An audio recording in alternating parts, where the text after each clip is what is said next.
Welcome back, everybody, to another deep dive. Yep. And today, we're heading into the world of Korean drama.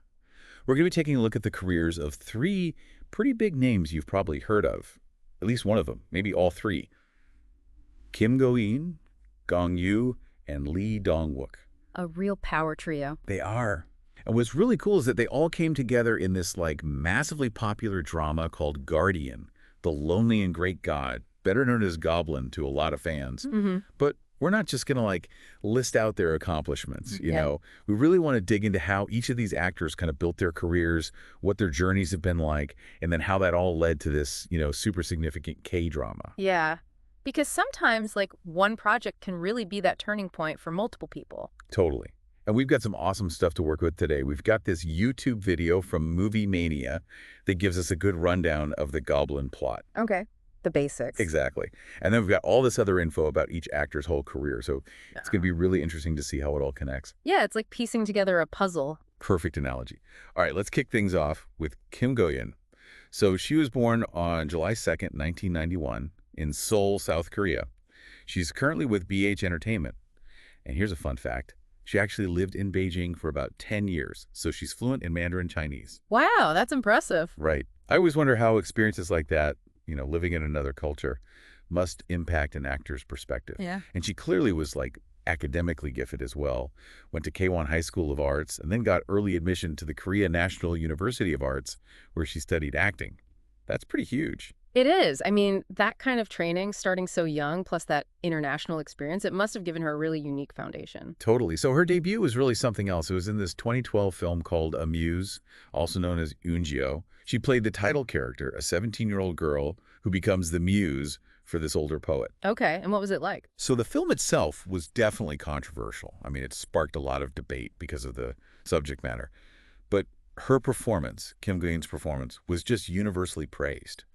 Critics and audiences were blown away by how natural and emotionally powerful she was. Wow. And she pretty much won every Best New Actress award out there that year. No kidding. Seriously, Blue Dragon Film Awards, Grand Bell Awards, the Korean Association of Film Critics Awards, and even the Baeksang Arts Awards for film. It's a big deal. Huge. And to think, she was chosen out of 300 actresses who auditioned for that role.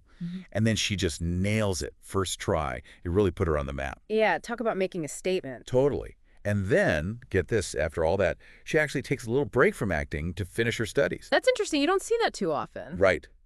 In an industry where everyone's trying to stay in the spotlight, she prioritizes her education. Shows a lot of maturity. For sure. So when she came back to acting, it was between 2014 and 2015, and she did all these different films. It was like she was deliberately trying to avoid being typecast. Smart move. Yeah. So there's Monster, which was a thriller, and then there was Coin Locker Girl, also known as Chinatown. I've heard of that one. Yeah, it was this critically acclaimed crime drama. She Right. played a young woman who was raised by this ruthless crime boss. And that film actually screened at the Cannes Film Festival. Wow, that's international recognition pretty early on. Exactly. And she was also in a historical martial arts film called Memories of the Sword and a legal thriller, The Advocate, A Missing Body. So really showcasing her range. Totally. But then comes 2016, and this is when she really hits mainstream popularity. Oh, yeah. Okay. What happened? So she does her first television drama, Cheese in the Trap.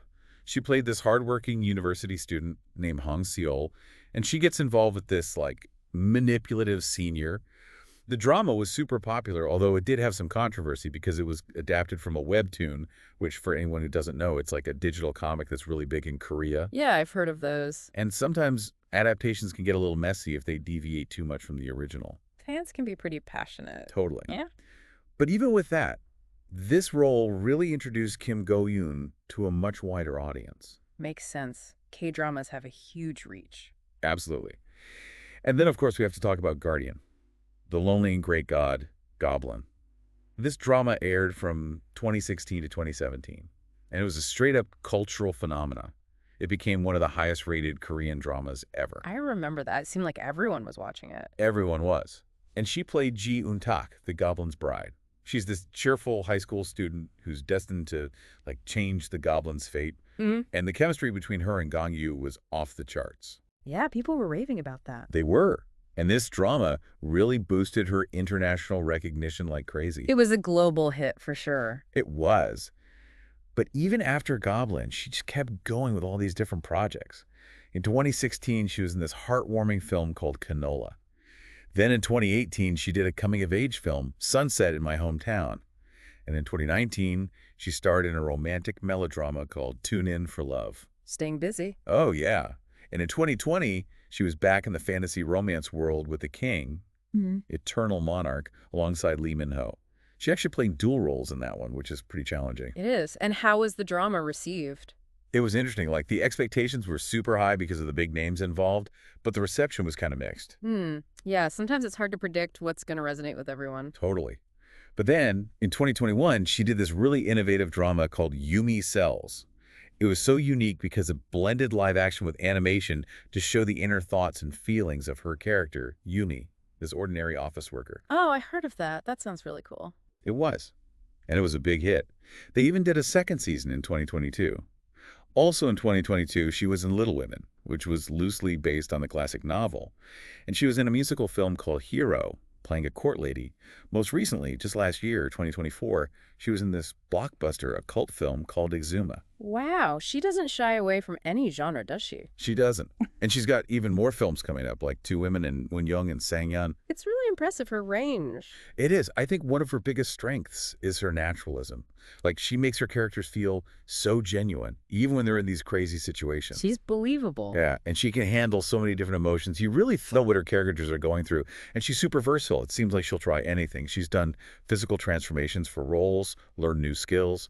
And she has this really likable girl-next-door quality. Yeah, she's got that charm. She does. And she tends to pick roles that are complex, that challenge her as an actress. As for her personal life, she keeps things pretty private.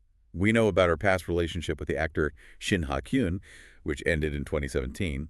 But she does have an active Instagram account, so she shares glimpses of her life with fans. Okay, so not completely off the grid. Right. Her public image has definitely evolved over time. Yeah. She started as this fresh face, this captivating muse after her debut, and now she's a respected, established actress. Yeah. And dramas like Cheese in the Trap and Yumi Cells, they really broadened her appeal because they're so relatable. They are. And she's known for her fashion sense, too. Yeah. Like, she keeps things simple but stylish. She's become a real force in Korean entertainment. No doubt about it.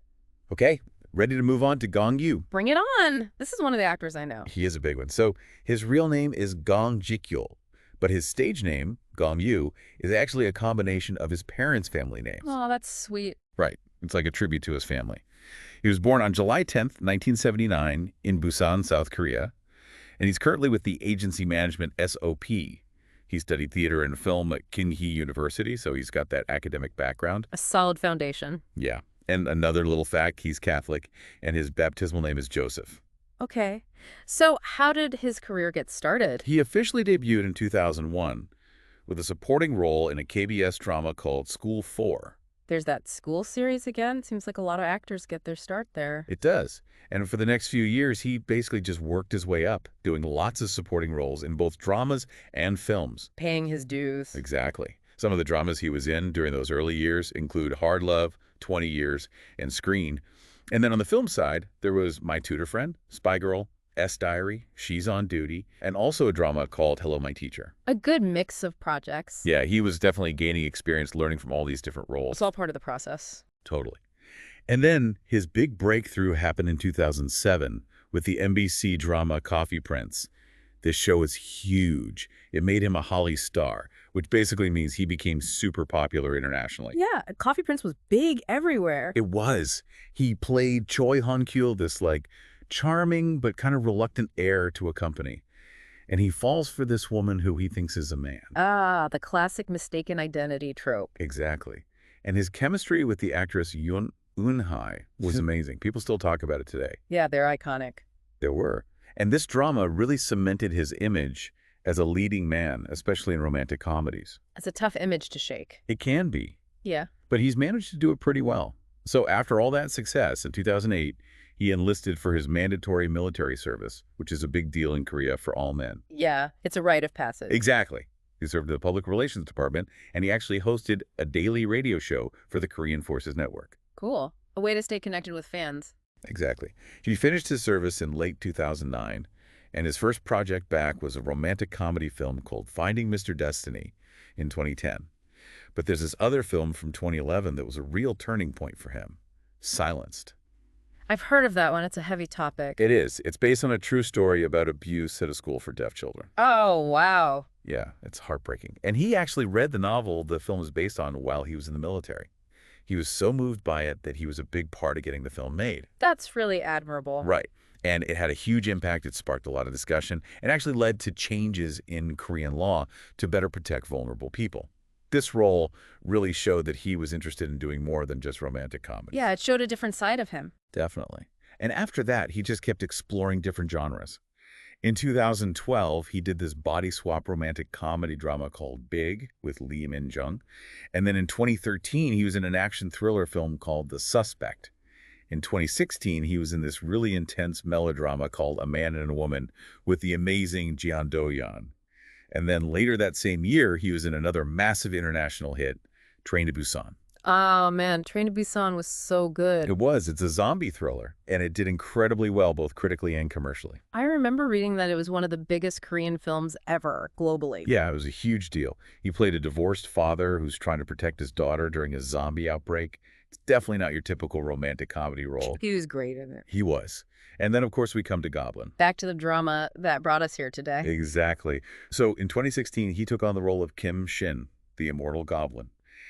And as we know, this drama became a huge success. It's considered one of the best K-dramas ever. And deservedly so. It was fantastic. It was. It's got everything, fantasy, romance, this amazing bromance between the Goblin and the Grim Reaper, and it also touches on some really big themes like fate and reincarnation. It's a great mix. It is. And since then, he's continued to choose some really interesting projects.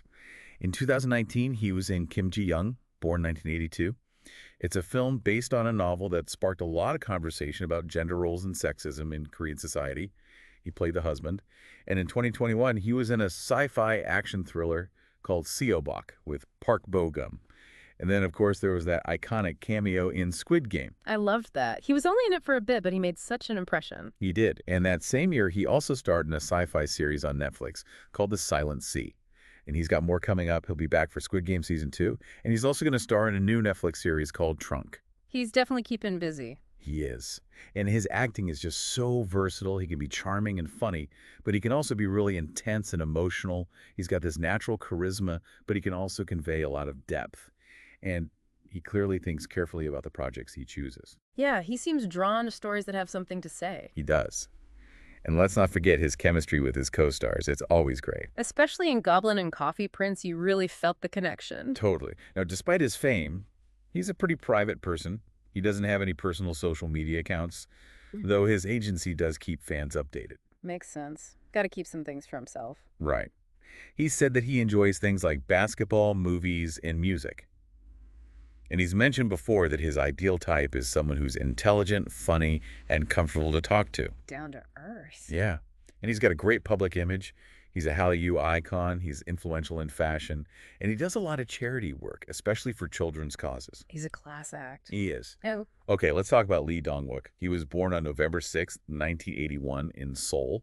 He's with King Kong by Starship Agency now. He studied broadcasting and media arts at Junbu University. Interesting. Yeah. And he actually got his start in a pretty unique way. He won the grand prize in a modeling contest, the VNS Model Contest back in 1999. Wow, so he started as a model. He did. And that win actually led to him debuting in an NBC drama that same year. He went to an audition and got the part. Clearly, he's got the looks for it. Right. And then he did a bunch of minor and supporting roles in dramas throughout the early 2000s. He started getting more recognition for his roles in School 2 in 2000 and School 3 in 2001. Ah, there it is again. Yep, that series seems to be a launching pad for a lot of actors. He was also in dramas like A Dreaming Family, Pure Heart, Loving You, Land of Wine, Merry-Go-Round, Island Village Teacher, and Precious Family. Lots of experience under his belt. Totally.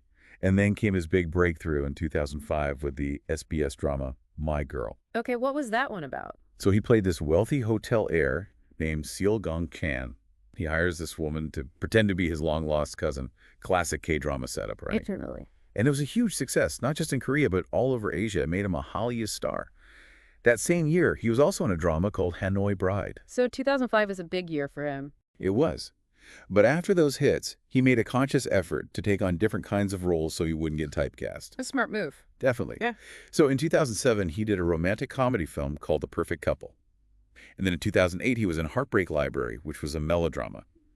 On the drama side, also in 2008, he was in Bittersweet Life, La Dolce Vita, which was a much darker, more mature role. Interesting. Yeah, it was different for him. And then in 2009, he did a legal drama called Partner. He was really branching out. He was. Then in 2009, he enlisted for his military service, as you do. He served in the Defense Media Agency and was discharged in 2011. His comeback project was Scent of a Woman, a 2011 SBS drama with Kim Sunne. And it was a success, so that was a good sign. Back on track. Exactly. Yeah. And from there, he did a bunch of different projects, like the romantic comedy Wild Romance in 2012, the historical drama The Fugitive of Hosea in 2013, and Hotel King in 2014, where he actually reunited with his My Girl co-star Lee Da-ha. Oh, fun. Right. He also did some fantasy stuff, like Blade Man, Iron Man in 2014. And then there was the romantic drama Bubblegum in 2015. He was all over the map, genre-wise. He was. But then in 2016, he got this role that would really define his career. The Grim Reaper in Goblin. Ah, yes. The iconic Grim Reaper. And, you know, the drama was a massive hit and his performance was incredible. It's got this mix of dry humor, sadness, and mystery all at the same time. And his bromance with Gong Yoo's Goblin was one of the best parts of the show. It was perfect. They were so good together. They were. And what's cool is that he actually really wanted this role. He was the one who convinced the writer, Kim Eun to cast him. That's awesome. Yeah, his passion for it definitely paid off. Mm-hmm. Since Goblin, he's just kept going with these diverse roles. He was in the medical drama Life in 2018. And in 2019, he reunited with his Goblin co-star, Eun, for a legal romantic comedy called Touch Your Heart. I love when actors from successful projects team up again. Me too. It's always fun to see that chemistry again. But then, in 2019, he did something completely different. Strangers from Hell. Hell is Other People. It's a psychological thriller. And he played this really creepy dentist. Whoa, that's a departure. It was. Then, in 2020, he starred in Tale of the Nine-Tailed, a fantasy drama, where he played a Guniho, which is a nine-tailed fox from Korean folklore. And he actually reprised that role in a sequel, Tale of the Nine-Tailed 1938, which came out in 2023. So he's got that fantasy thing down pat. He does. And most recently, just last year, he was in A Shot for Killers on Disney+. He played this mysterious uncle who runs a shopping mall. Intriguing. Right. And he's got another project in the works called The Good Man. As an actor, he's just so versatile. He's got those striking visuals, but he's also a great comedic actor and can do really emotional roles. Yeah, he's got the range. He does. And he's known for his work ethic and how seriously he takes his craft. And of course, he's the bromance king, thanks to Goblin. We can't forget that. Nope. He's also done some hosting. He was on Strongheart, My Bodyguard, and produced X101, which is a huge idol survival show that made him even more popular, especially with younger audiences. Smart move. And he even had his own talk show called Dong Wook Wants to Talk. That's awesome. Yeah, he's a multi-talented guy. As for his personal life, he's fairly private. He dated the actress and singer B. Susie, but they broke up in 2018. And he's known to be good friends with Gong Yoo and Jo Si-ho. I love that he and Gong Yoo are still close. Me too. And he's into things like movies, music, video games, and interior design. He's also got a pretty active Instagram account. A way to connect with fans. Exactly. And his public image is very positive. He's a huge Hallyu star, a fashion icon, and he gets tons of endorsements. He's built a really successful career. It's been fun learning more about him. Me too. Okay, so we've talked about all three actors. Now let's finally dive into Goblin. The drama that brought them all together. Exactly. So as that YouTube video from Movie Mania explained, the story is about this 939-year-old goblin, Kim Shin, played by Gong Yoo. Mm-hmm. He's immortal because of this sword that's stuck in his chest. Right. And only his bride can remove it. Yep. And she's the only one who can end his immortality and give him peace. It's a pretty epic concept. It is. And the bride, Ji Eun-tak, is played by Kim Go Eun. She's just this normal high school student, but she has this special ability. She can see the sword. It's like fate brought them together. Exactly. Yeah. And then there's Lee Dong Wook as the Grim Reaper. He and the Goblin actually live together, which is pretty funny. An unlikely duo. Right. But what makes the Grim Reaper even more interesting is that he has amnesia. He doesn't remember his past life. Adds a whole other layer to the story. It does. And the Goblin's backstory is really tragic. He was a general during the Goryeo dynasty, but he was betrayed and killed by the king. And because of that, he was cursed with immortality. Wow. So it's not a blessing, it's a punishment? Exactly. He's been alive for centuries, carrying the weight of his past. So the drama is a mix of romance and comedy, but it also deals with themes of fate, destiny, loss, and redemption. A lot to unpack. There is. And each episode is pretty long, like 60 to 90 minutes. There are 16 main episodes and then 3 special episodes. Plenty to watch. Yeah. And as that Movie Mania video kept saying, those key plot points, the Goblin needing his bride, her ability to see the sword, and his past as a general, they're super important to understanding the whole story. They lay the groundwork. Exactly. And, when you look at it, Goblin was a huge turning point for all 3 actors. For Gong Yoo, it was another big hit that showed how great he is in fantasy romances. Yeah. He got to play this more mature, kind of melancholy character, which was different for him. For Kim Go Eun, it made her an international star. And for Dong Wook, the Grim Reaper was like his breakout role. It's amazing how one drama can have such a big impact on everyone involved. It really is. Goblin had this amazing blend of fantasy, romance, and bromance. And those themes of fate and reincarnation were so intriguing.